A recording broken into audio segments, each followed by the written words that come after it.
most people seem to enjoy it and like it, and it's gotten very high critical ratings. And I'm on the more positive side, but I'm going to try to be balanced and give it a 7.75. Now, that's a pretty good score, but let me go into the flaws as well as the weaknesses, as well as its virtues. What are the good things and bad things? Well, the good things are, of course, that this is a very James Gunn kind of film, so it has this very distinct touch in terms of music and humor.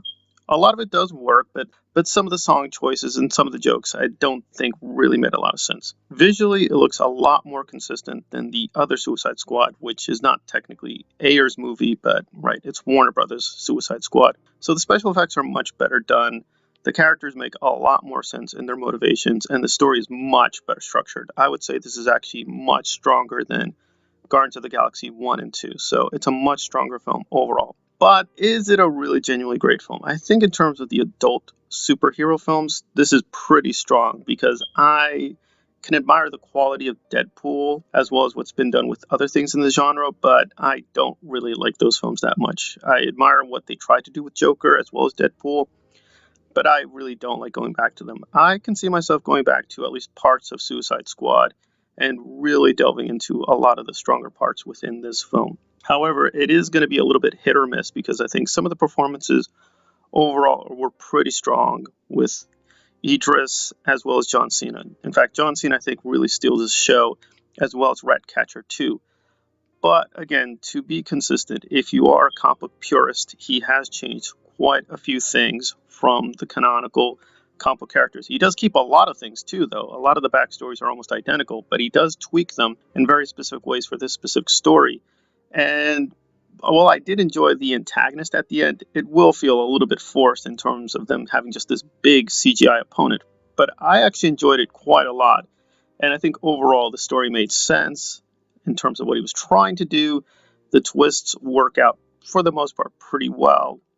And it does have like this very interesting kind of subtext of political criticism of the US and imperialism, but it's never over the top. It's never too explicit. So I think for the most part, the characters make sense and the story makes sense. And I do think it's much, much better than Joker and much, much better than Deadpool. So why are some people so down on this? Well, I think it's several sources. One, even though Zack Snyder produced this, it's kind of working hazily with the Snyderverse. It's not against it, but it does fit a little bit weirdly within the continuity. So if you're a big Zack Snyder person and you want the complete Snyderverse, this is going to be a bit of a complication.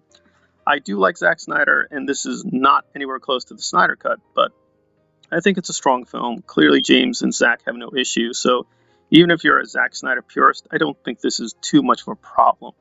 So I do support the Ayer cut, and this will work a little weirdly with it, but I don't think it goes against it. So there's the continuity problem with the Snyderverse. There's also that there are so many characters. Now, it's not a spoiler to say that a lot of characters will be killed off or will die. Again, that's very clearly set up deliberately that you have a ton of characters, and it is shocking when they killed off and how rapidly. I mean, people just get knocked out left and right, good guys and bad guys. Like, nobody's really safe. Of course, some people you can predict will not be hurt, but I was really stunned at how many people were just killed off with a lot of brutality, too. They're very funny deaths, but it's very brutal. So I think a lot of people were annoyed by that. They wanted to spend more time with the characters, and they're just immediately gotten rid of. And then there's the Harley Quinn factor, which I think a lot of people keep bringing up, that there's a lot of attention paid to Harley Quinn and Margot Robbie. Now, that might seem fine, right? That was also true in the other film, but I don't think this is the best version of Harley Quinn. I think technically Birds of Prey is a little stronger with Harley Quinn, but I have to say every version of Harley Quinn comes off to me very flawed, and this is no exception. And she's a very big prominent part of Act 2. I mostly liked it, but a lot of people have really honed in on that as being a very weak part of the movie and that they really need to spend more time with the other characters.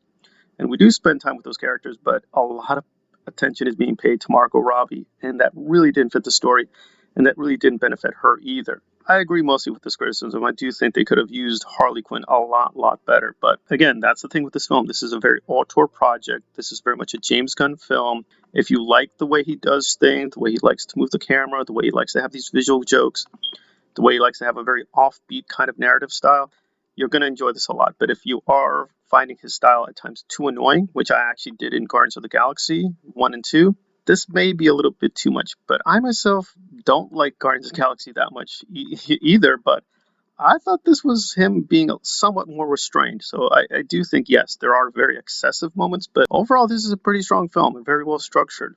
It may not be the best comic book film, it doesn't do anything revolutionary or groundbreaking, but I think for what it was very enjoyable, it was very well done. But yes, if you're a comic book purist or a Zack Snyder purist, or you're going to concentrate on the weak second act, then yeah, this may not work out for you and you'll probably give it a much lower score. But I think it's very well worth looking at. If you don't want to pay the full price, just wait a while, either see it on HBO Max or check it out on DVD. It definitely should be supported. It's a very strong effort and a very creative use of these various offbeat, outlawish characters, and I really enjoy them a lot. And I really want to see what James Gunn is going to do more with the DCEU. And that's my not spoiler review of Suicide Squad. Thanks for listening.